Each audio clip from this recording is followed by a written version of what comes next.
The push was meant to break her, and everyone involved believed it would. It was not done in the heat of chaos or by accident. It was a choice. Cold. Calculated. A moment built on the idea that fear can erase strength and gravity can erase a person.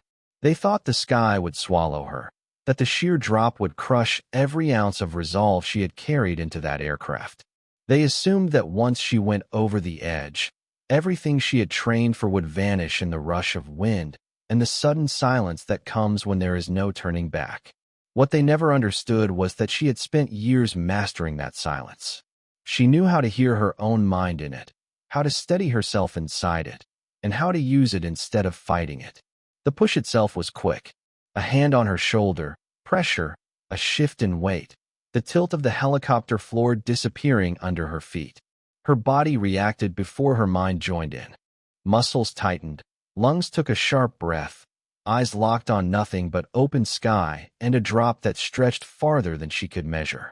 Most people would panic in that moment. Most people would scream or claw at whatever they could grab. She did not. Her instincts were built differently.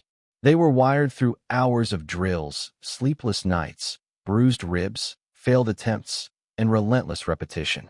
She had trained for situations where there was no cushion, no guarantee, no easy out. Being pushed out of a moving aircraft without a parachute was extreme, but the mentality she needed had already been carved into her long before this fall. The ones who pushed her did not see that. They did not know her history, her hours, the way her confidence had been forged. They thought she looked small enough to be overwhelmed and quiet enough to be dismissed. To them, she was just another person caught in the wrong place at the wrong time. Their mistake was thinking that control came from altitude.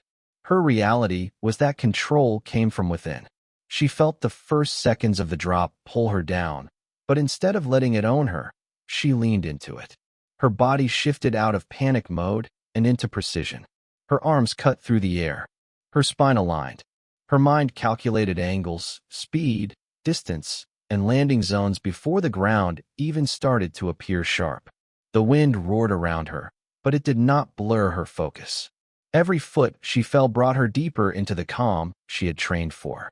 What they thought would break her was becoming proof of who she had become. The push was malicious, meant to erase her. Yet in those seconds, she felt stronger than she had in years. Not because she enjoyed the danger, but because she recognized the familiarity of it.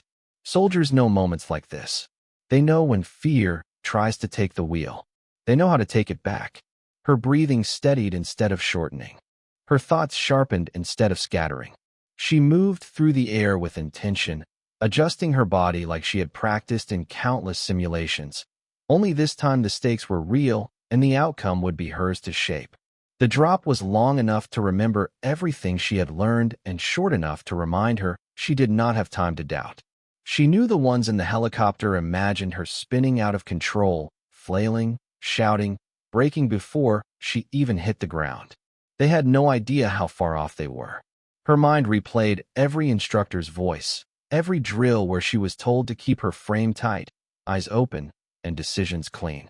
She remembered the nights where she thought she could not take another rep, another correction, another reminder that excellence had no shortcuts. She remembered pushing through anyway. That is what carried her now, not luck, not chance, not miracle, just discipline. Gravity tried to take her fast, but she stayed faster in her thinking. The idea that the push would destroy her had never held any truth. Even mid-fall, she understood something they did not. They believed the fall defined the outcome. She believed the response defined the fall. And she was right. The moment she dropped out of that helicopter, the moment they assumed she would be done, was the moment she stepped back into the identity they she turned freefall into control from the second her body sliced into open air. Most people imagine falling as a loss of everything that keeps a person steady, but she treated it like a return to a language she already spoke. The drop was violent, fast, and cold, yet her mind sorted through it with a calm that felt almost unnatural to anyone watching. Her arms adjusted without hesitation. Her legs shifted to find balance inside a situation that offered none. The sky around her spun, but she did not let it become chaos. She fought the instinct to panic in the first heartbeat of the fall. then guided herself through the next one, and the next, until the plunge felt less like a threat and more like a field she knew how to navigate. Control in freefall is not about stopping the drop. It is about shaping it. She understood that the moment her center of gravity tried to pull her into a tumble, she tightened her core and flattened her form just enough to reduce the spin. The air resisted her adjustments, pushing back hard, but she pushed harder. Every inch of descent carried a calculation. Every shift in wind forced a small correction. Her heartbeat steadied as she found a rhythm inside the fall, measuring her speed and angle with nothing but instinct and training to guide her. She did not have equipment to rely on. She did not have a planned exit. She had only her own discipline, and that proved to be more than enough. The ground below was still distant, but she did not think about impact. She thought about control and the steps needed to keep it. Her mind moved faster than gravity, breaking down the drop into pieces she could handle. She listened to the pressure on her palms, the bite of wind against her face, the way her clothes dragged behind her. Every detail mattered. Every sensation told her something useful. Freefall is loud, but she filtered out the noise. She paid attention to the direction the wind pulled her, whether she was drifting left or right, whether her legs were catching too much air, whether her torso was angled an inch too far forward. Those small pieces shaped the big picture, and she refused to let any of them slip away from her. She had trained in controlled environments where instructors barked feedback, systems monitored her posture, and safety nets waited at the bottom. None of that existed now, but the memory of those hours lived inside her and rose to the surface before fear could. She remembered how to reposition her body to cut drag. She remembered how to tighten her frame to prevent a dangerous rotation. She remembered how to breathe in patterns that kept her mind clear. She remembered how to stay present even when every natural instinct told her to shut down.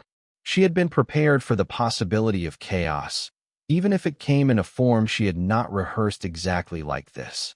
She reached for that preparation as if it were a rope, held on, and let it guide her through the fall. As she dropped, she could almost hear the doubt of the people who had pushed her, the ones who assumed freefall would swallow her whole. They believed she would lose control because they did not understand what control looked like in its rawest form. It does not look stable.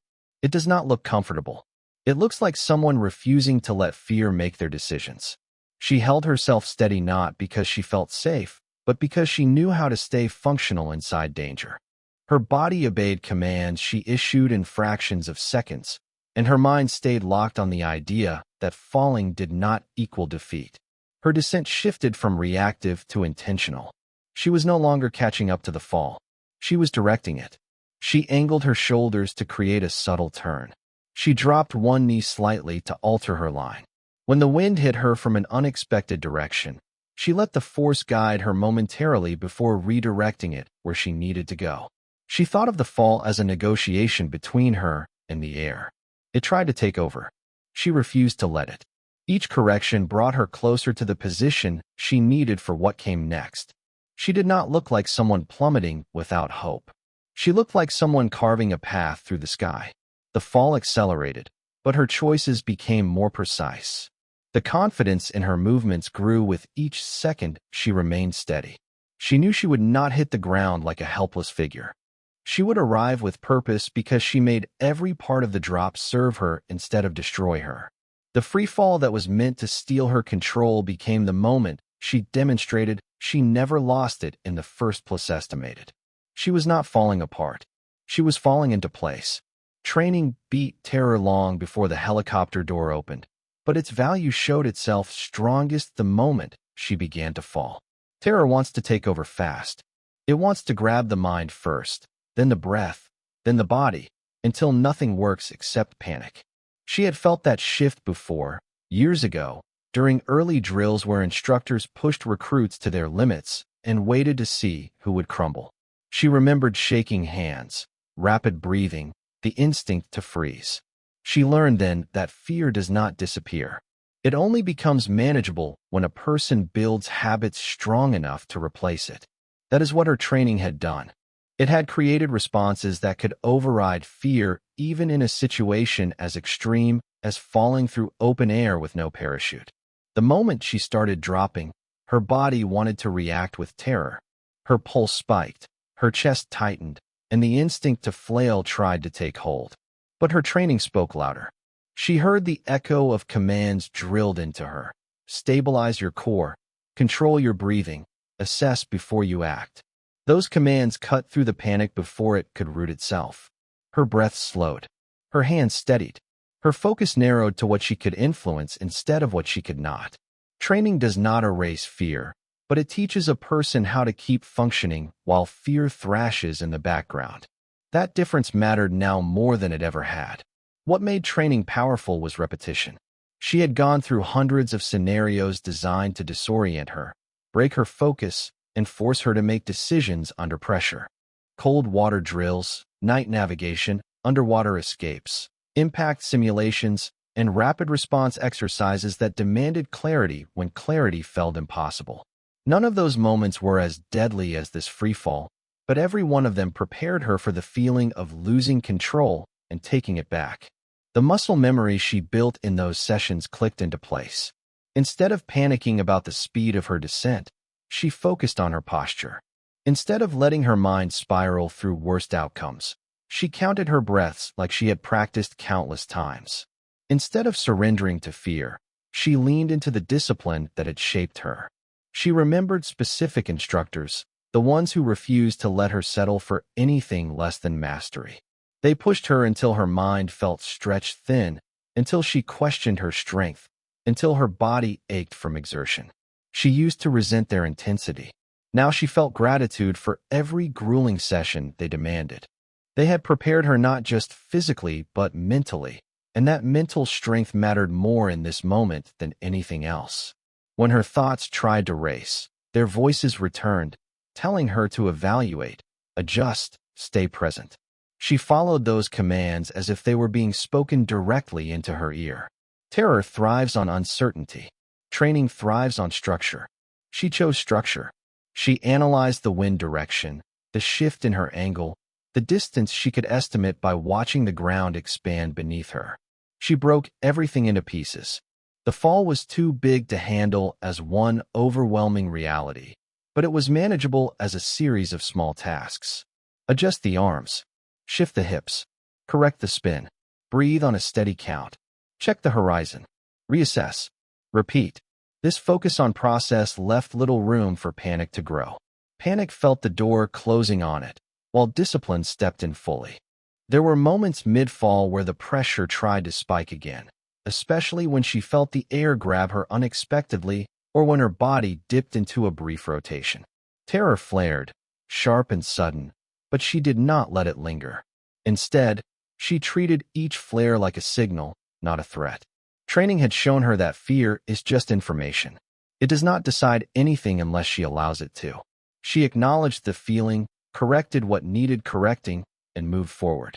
She allowed fear to exist without letting it lead. Her mind shifted into a state she recognized from past operations. Common crisis. Clarity in chaos. It was the mental zone she had worked years to reach, the one instructors praised but never let her grow too comfortable with. This zone was not free of emotion. It was filled with purpose. Every thought she had served the goal of survival. Every movement she made served the goal of control. Terror had no leverage against someone who had trained to operate under worse mental pressure than this. She knew that people without training would fall apart in a situation like this. They would lose themselves in the panic long before their body ever hit the ground. But she had spent years turning herself into the kind of person who did not rely on circumstances to stay steady. She relied on skill. She relied on discipline. She relied on mental resilience that outperformed adrenaline and outweighed fear. Training had become her foundation, and foundations do not crumble just because the world around them shakes. Witnesses saw strength they never expected, and their perspective shifted the moment they realized she was not falling like an ordinary person. Most people witnessing someone drop from a helicopter without a parachute would assume they were watching a tragedy unfold. Instinct tells the mind to expect disaster, not control, not skill, not intention. But from the ground, from rooftops, from windows, And even from the clearing where a few people had gathered out of curiosity, the sight of her descent disrupted every assumption they carried.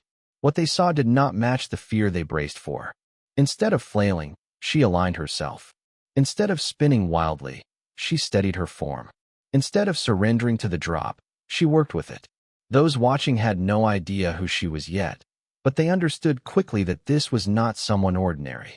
The first reaction most bystanders had was disbelief. They blinked, squinted, shielded their eyes from the glare, trying to understand the movement of her body. She did not look like someone in danger. She looked like someone solving a problem in real time. People pointed upward, not out of panic, but confusion. They spoke in short phrases, questioning whether they were seeing it correctly. Some held their breath. Some whispered prayers. Some froze entirely. But all of them felt the shift from expecting catastrophe to sensing something far different. They expected to witness helplessness. They were witnessing mastery. As she fell, the details became clearer. The way she angled her arms. The way she corrected her line. The way her body stayed firm instead of collapsing into panic. These elements did not fit the story the onlookers first believed. They started to recognize that her fall had structure. They saw her head turn slightly, scanning the environment, picking a landing area even in motion. They saw her adjust her frame when gusts of wind struck from different directions. The sharp movements were not frantic. They were deliberate. Those watching had no training vocabulary to describe what they saw, but they knew enough to understand that she was actively controlling the descent in ways that did not seem possible. Fear shifted into fascination. Curiosity replaced dread. People leaned forward, not backward. They watched her like someone watching an athlete perform an impossible move, or a stunt professional pushing boundaries that civilians could barely comprehend. But even stunt professionals need equipment, ropes, backups. She had none. That fact alone shook the witnesses more deeply than the height or the fall itself. Everything she did came from skill alone. Nothing supported her except the strength of her own decisions. Some witnesses began filming without even thinking. Others shouted that someone should help, though there was nothing anyone could do at that distance. A few simply stood silent, too stunned to react. But none of them looked away. They were drawn to the unspoken message her actions delivered, even if they did not understand its full meaning yet. She was demonstrating calm in a situation that should have crushed every nerve a person had. She was demonstrating precision where most people would lose themselves in panic. She was showing a level of internal discipline that did not match the circumstances forced on her. As she descended lower, the shift in perception intensified. People started realizing she was not losing control with greater speed. She was sharpening it. The closer she came, the more her movements looked intentional rather than instinctive. Her head lifted. Her posture changed slightly again. It was clear she was preparing. Witnesses could see the final adjustments she made, the ones that mattered most. They could sense she was about to land with purpose rather than collide with the ground. Anticipation replaced fear entirely. Instead of looking away, people braced themselves, not for impact, but for confirmation that what they were witnessing was real. Some whispered that she must be military. Some guessed special forces. Others wondered if she had hidden equipment they could not see from far away. All of these guesses came from the same realization. No civilian could fall like that and stay composed. No untrained person could discipline their body under gravity's demand like she was doing. Witnesses did not know her identity, but they knew this fall meant more than survival. It meant she possessed skill at a level most people would never encounter up close. In those final moments, as her descent transitioned from sky to ground, every witness understood they were watching someone who did not break under pressure. Someone who used danger as a tool.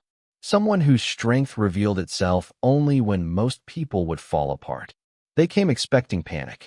They ended up watching resilience take physical form in front of them. The landing changed the story long before her feet even touched the ground. From the moment she neared the surface, the energy among the people watching shifted again. They had already seen enough to know she was controlling the fall in a way that made no sense to them. But landing without a parachute was still something no one believed could happen safely. They expected a collapse at the last second, some breakdown in the control she had held so tightly. Yet as she drew closer, her movements said something different. Her arms narrowed, her legs aligned, her focus sharpened.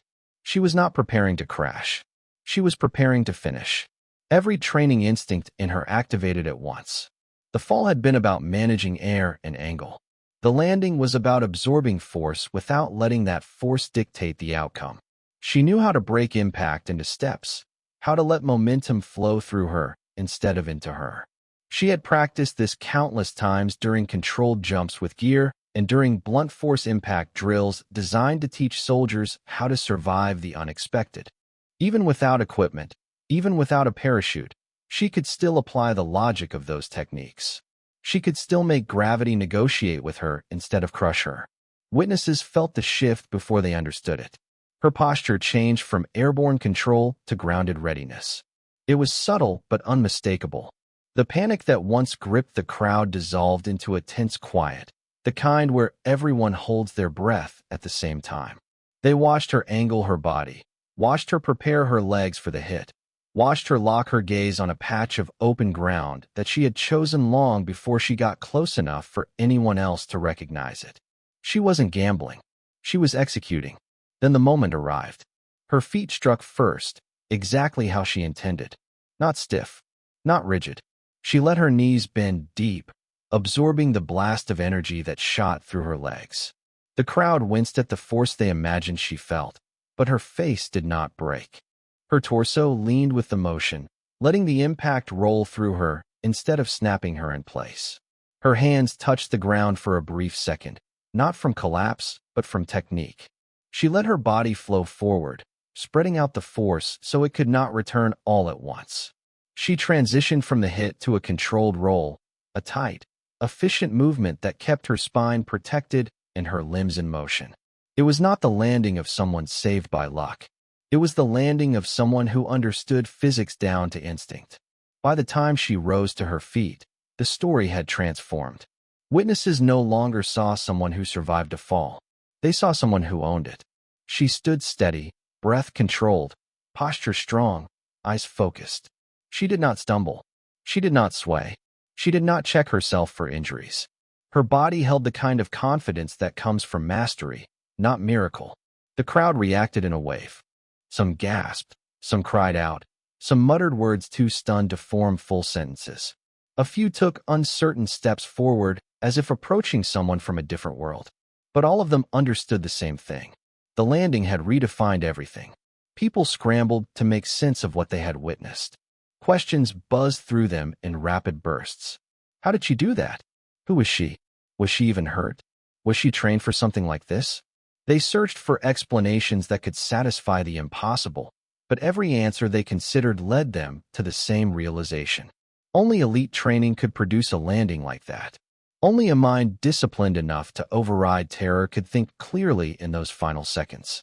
Only someone who had lived in environments shaped by danger could move with that level of control. Her landing did not erase the memory of the fall. It reframed it.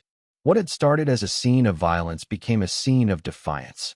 What had looked like an attempt to destroy her became proof that she could not be undone by the very forces meant to break her. The people watching had expected to witness an ending. Instead, they witnessed a continuation of strength that most of them had never seen in their lives. The moment her feet touched the ground, the narrative they thought they understood fell apart, replaced by a version none of them could deny.